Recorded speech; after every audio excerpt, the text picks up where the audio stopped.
Steve keeps that at those in the hospital, he gets a heart. Wow. Good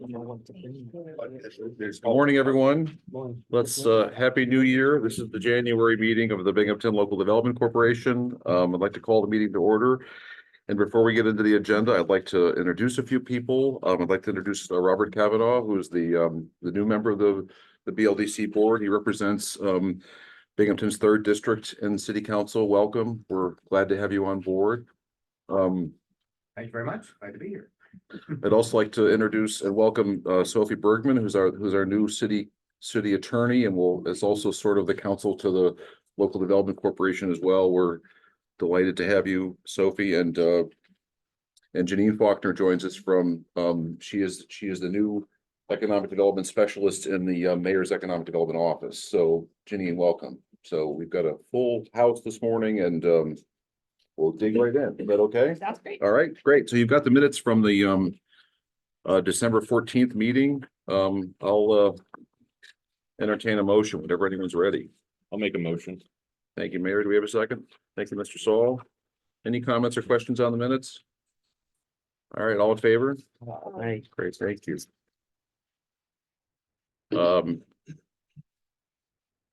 Rachel, the treasurer's report for December, please.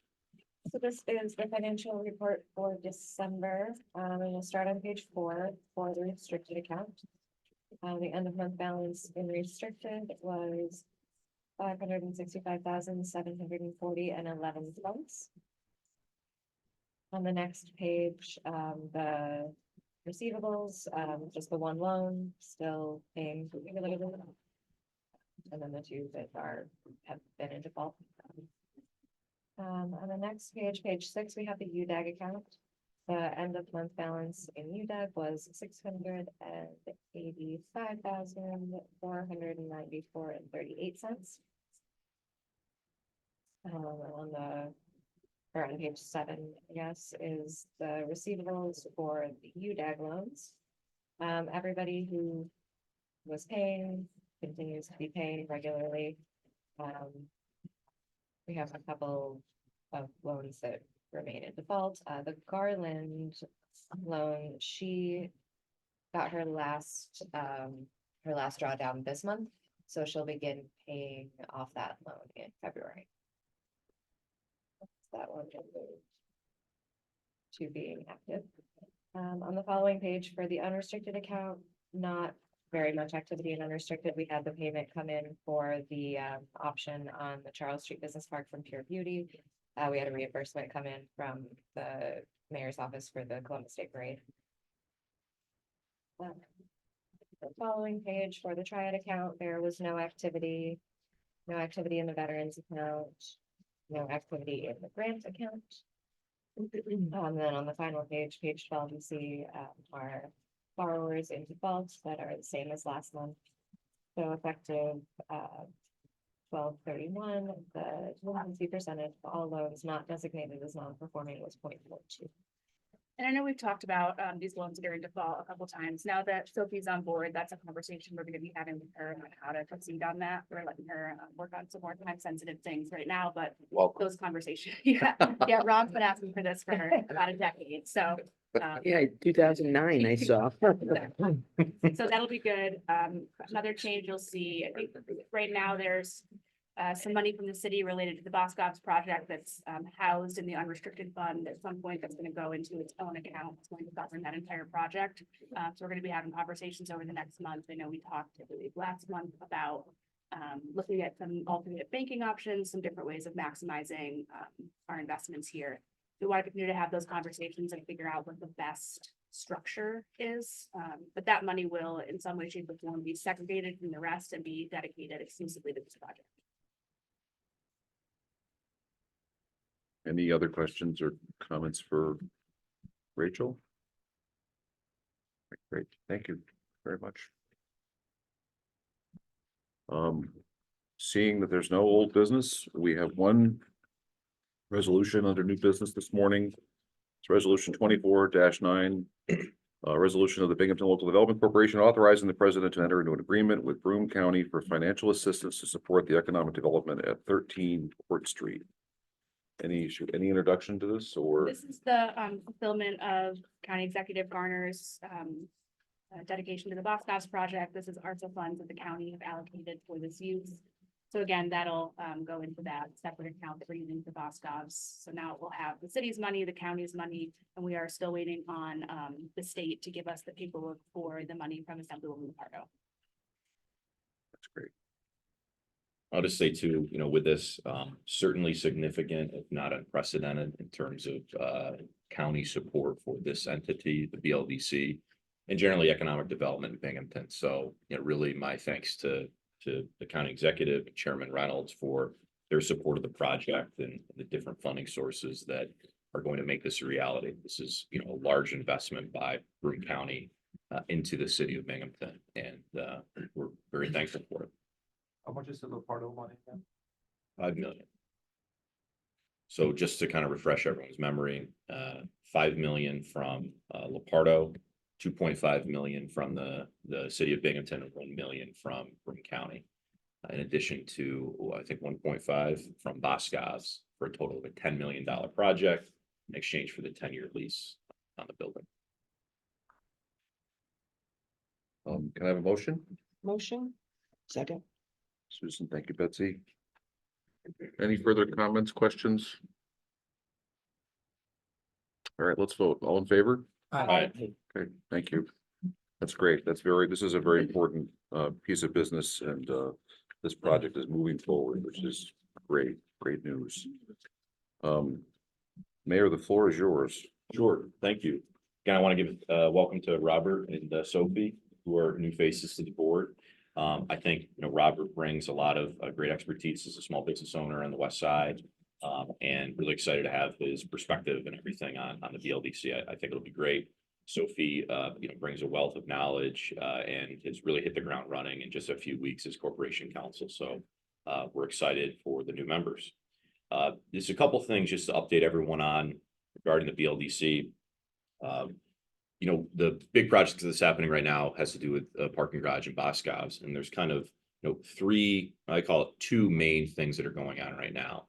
Number one is actual construction of the new garage, which foundation work is being completed by William H. Lane. As we speak, you'll see William H. Lane trucks over there doing that work. And the city has signed an agreement with the precast contractor Unistress, which was the same firm that did the work at 7 Hawley Street. And so that precast concrete is being fabricated. And then some point in the early springtime, probably April, we as of right now, you will see those precast being trucked in and assembled like Legos on the site once the foundation work is complete. So it's about a $25 million total project there for the Water Street parking garage. As I said at previous meetings, the design retains the city's ability in the future to add housing when hopefully the interest rate market calms down a little bit, or there's some additional state grants that make the numbers work. Roughly 500 parking spots, 60 parking spaces on the ground floor to support lots of turnover, retail and restaurant operations. This again was a key part of keeping Boscov's in Binghamton, but also more to support, economic development goals in downtown. The fact that we've lost that Water Street parking garage, we need to make sure that that's back on, not just to support holiday shopping at Boscov's, but job creation, et cetera, downtown. So in addition to the actual work of the garage, which is independent from the Boscov store, the old parking garage actually was sort of cantilevered over the men's store, which meant that the men's store never had a proper roof. It never had proper drainage. And the roof of the men's store is basically the floor of a parking garage. As you can imagine, that led to a lot of the leaks that anyone who walks in the store can see. So as part of the really completing the demolition work on the Water Street parking garage, that area that was really hanging over Boscov's, we're doing work with Agora Construction and Weathermaster to remove that intricate garage columns and glass that's there, put on a proper weatherproof roof on the men's store specifically, and then be able to have that secured. And it's about a $2 million investment to kind of complete that. There's also some work that has to be done with setting, I think, an air handler. Is that correct? Cooling tower. Cooling tower. So, that work will be done and that actually work is underway right now, correct? Actually, you could not walk into the men's store today. It's been shut down. Mhm. They'll be shut down there for a month while they're doing the work above. So that's kind of what you will see if you walk down on Water Street. CJS Architects is working as well on a final design. While the precast concrete is designed and is in production, certainly there are some very limited plumbing, electrical, work that has to be designed for the full garage. And we're also working with them on an idea for a facade to have, kind of a beautiful screening or some sort of, vibrant downtown facade, drawing inspirations from some other, really neat parking garages. So that's in talks right now, but definitely something that when complete, we want it to be a showpiece for downtown Binghamton. A lot of people remarked about the aesthetics of the 7 Holly Street garage once it was complete. So we want to either match that or even exceed the, attractiveness to downtown in that regard. Just on a couple other quick notes, on Tuesday, the City of Binghamton and the Chamber of Commerce hosted our latest community building series. You recall the last 2 events covered the state of our infrastructure and the state of our downtowns. This was regarding the state of manufacturing, and Pear sat on a panel to discuss with some other folks that are interested in advanced manufacturing, energy storage, as well as microprocessors, to talk about what is happening in New York State and what is happening really in our community as relates to these key industries. And I think that everyone in the room came away with just an overwhelming amount of positive information about the opportunities that are available for companies, not only in these sectors, but also that can support their supply chains, the opportunities for job training, job creation from the high school level all the way through, advanced degrees. So, Pear, we thank you for participating in that. I think you brought a lot of good information to the table. And I hope that a lot of people who attended that, came away with having a lot of confidence in, what is going to be happening with advanced manufacturing and job creation, really in our region. I'll also say that last week I was in Washington, D.C. for the U.S. Conference of Mayors, had a chance to visit the White House and hear with a few hundred mayors from President Biden, who touted the CHIPS and Science Act as part of the national economic development focus to create good paying jobs. Binghamton is one of those 30 or so communities that received a tech hub designation and will be able to have federal funding funnel their way, priority funding for international companies that are looking to site and building chips and building, energy storage. So, from the pages of the State of the Union and the White House to this room, right? Binghamton economic development has a seat at the table and, is a key focus. And I'm really excited about what the next 5-10 years means in those industries. The other thing I'll say, and I don't know if you want to cover the cannabis update for Charles Street, basically the option agreement that this board supported, the not just breathe, Pure Beauty was one of only, I think, 12 applicants to the state for a cultivation manufacturing approval. That was less than what was anticipated, so increasing the chances that the state will view this favorably. I view that as a really good thing, and I'm really hopeful about that as well as we chase the retail side. Obviously, we have some movement there. We're getting some tax revenue, but this is on the jobs and the cultivation manufacturing side of the cannabis industry. That's really all I had. Thank you, Mayor. That was a good speech. Yeah. And I rehearsed it all. Yeah. That's great. It was very exciting to see a crane downtown. So one of the things I always talk about is that, and I don't know whose idea this was, but I think I heard this on a podcast at some point. The crane count is a really good, quick and easy determination of how to judge how much economic activity is happening in a city. So, the Seattles, the San Jose's, the They have a lot of Austin, cranes. Denver, the crane counts up, right? Yeah, Sometimes the crane count in Binghamton's 0. I know. That's why it's nice to see. So if we have 1, 2, 3, 4, I mean, it's a good indication of large scale capital investment, union jobs, all the stuff that we like. So we're getting the crane count up is what I want to say. Should buy our own, just set it up. We gotta talk to the president about that. Yeah, Perception is real. No hating everybody. that's right. Tinker Toys. It's great. Thank you, Mayor, very Yep. much. Sarah? Just want to piggyback on the mayor's updates on Boscov's and give a big thank you to Chuck for all of his coordination and management of the construction and phasing. I think the fact that the men's store was only fully offline, it's gonna be about 3 weeks, I mean, 4 weeks. Boscov's is really happy with the level of work that's happening, how quickly it's happening, and how much coordination we've had with them to not disrupt their operations to the extent possible while delivering a best-in-class asset. Not sure if you've been in the men's store before this construction happened, but big tarps funneling water into buckets. I mean, not an attractive shopping experience and certainly not a sustainable way of doing infrastructure, especially in a building that this board owns. So very exciting to see that happening. And I thank Chuck a lot for all of his work on that. I also want to echo welcoming Councilmember Kavanaugh and Sophie as well as Janine. I think it'll be an exciting year for the BLDC and for the city of Binghamton as a whole, and we're happy to have you guys on the team. For an update on the lease, so Boscov's and their council are taking the first stab at the formal lease document that we will then workshop and get into a position where we can both feel comfortable signing it.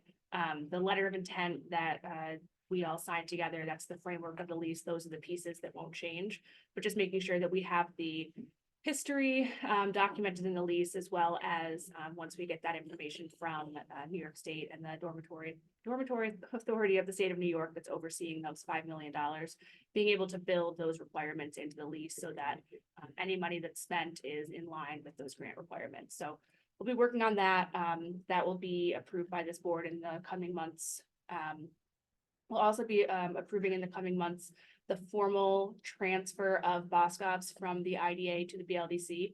So the BLDC has a reversionary interest in the property, and we've been functionally operating as the owner, but technically on paper, the IDA owns it. It's a very easy transfer. We just need to get language from the IDA's attorney so that we can reflect that in our resolution. We'll both pass resolutions and that'll formally transfer the deed over to us.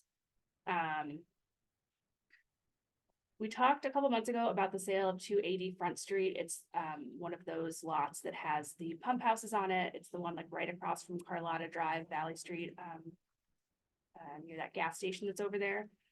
I have had a well sealing company come in to give me a quote on what it would take to actually seal it in the responsible way of managing that access to the aquifer and underground water. I believe it's going to be significantly expensive. So once we get that quote back, I think we need to have a conversation probably with strategic priorities about what that looks like. We own a number of these things. They are our assets to maintain. They are a liability for us. So it may be something that we just have to bite the bullet on and seal these things and wash our hands of it. But that comes with fiscal responsibilities that we need to kind of walk into eyes wide open. Another one of them had a hole in the roof. Our maintenance team went out and patched it, but these things are going to continue to deteriorate. They have absolutely no value to us. They don't fit the mission of the BLDC because there's no economic development potential for them. But they were an asset that we inherited along with the Charles Street Business Park. So how we handle the disposition of that property, how we handle those wells in a responsible manner that protects the water and the watershed in this area, it's very important. So we'll continue to talk about that as I get more information on it. There's also 2 engagements that will probably be coming down for this board to approve. One is from Bldc. Some of you may remember that at the beginning of the Boscov's lease negotiation process, we had Bldc go through the building and give us a couple of rough estimates, kind of bronze, silver, and gold, what it would take to get that building up to standards. And now that we're moving ahead with the project, we need someone who can help us validate the prices that are coming in from Boscov's, help us validate some of the decisions that are being made, and help us determine whether those are in the best long-term interest of the building for us as the property owner. And also potentially in some cases help Boscov's work through whether something's the right operational choice, right? Does it make sense to retrofit something versus build something new? What are the cost differentials there? Just having somebody who represents the BLDC's interests in the same way the Boscov's will have people to represent their interests, but someone who can speak very specifically to the technical aspects of this that this board doesn't necessarily have the skill set or the staff for. So we have a proposal from them, but waiting to see what exactly the DASNY language looks like to again see what requirements we have to meet and make sure that that's built into all of these agreements. We're also working with Bldc. We've talked about this just transition program at 22 Charles Street, the old cogeneration plant. We're talking with Pear and his team about potentially putting in a Tech Hubs application for renovation of that property, but that comes with lots of paperwork. And so we're looking if, under that agreement, Labella is able to just fold that paperwork into our existing contract being paid for by the state. If that would have to be a separate agreement, not a huge dollar amount if it was something with us, but something that would come to this board for approval. So just things that might be coming down the pipe in the next few months. And we have a couple of loans that are gonna close this month or next. So I think Claw, So Claw will close this month. That's a restricted loan, and that is coming. Yeah, I think this month. Just realizing that the month is almost over, but, and then next month, definitely, we'll have L2 and Puerto Roja. Those are both construction loans. yep, so we'll see those funds come out. As we've talked about, we're getting to the point where we can't really make any more large dollar loans. But we're also getting paid back on a lot of the loans that we've made over the past few years. So really in line with what these are supposed to be with revolving loans that are continuing to be able to receive different investment in our community. So very exciting. And we are also working behind the scenes on the commercial facade program. People who have been in the program and who haven't necessarily made progress, we're starting to have those conversations on, are they going to continue? Should we not that we gave the money up front, but should we kind of claw back our commitment? And then we have a large pipeline of projects that have applied and reallocate those funds. So that'll be a conversation with this body. And I think are we done with the 607 stuff grants? Do we have 5? We have 5,000 more, so we can do one more step up grant. Yeah, and we at some point will put together something that goes over all of the investments that we made. And I know Rachel's learned a lot in this process about the people who use the money really well to kind of grow their business and people who maybe needed some more technical assistance up front. And so we're trying to figure out when we're working with these early stage businesses, how to make sure they have the most support possible. We often talk to people who are coming to us after something bad has happened. They've signed a predatory lease, they've spent money that depleted their savings, and it puts us in a situation where we can't be as helpful. And so trying to catch people early on and making sure that they have all the resources that they need to be successful, that they have financial literacy, that they have somebody in their corner when they're making large, expensive decisions. Not that we are necessarily those people, but just making sure that they are represented in some way, shape, or form. So trying to support that entrepreneurial ecosystem in this community. That's all I have. Thank you. That's great. Any questions? Anything new? Anything we should bring up this morning? I've got something stuck in my throat. I'm trying to make it through this. All right.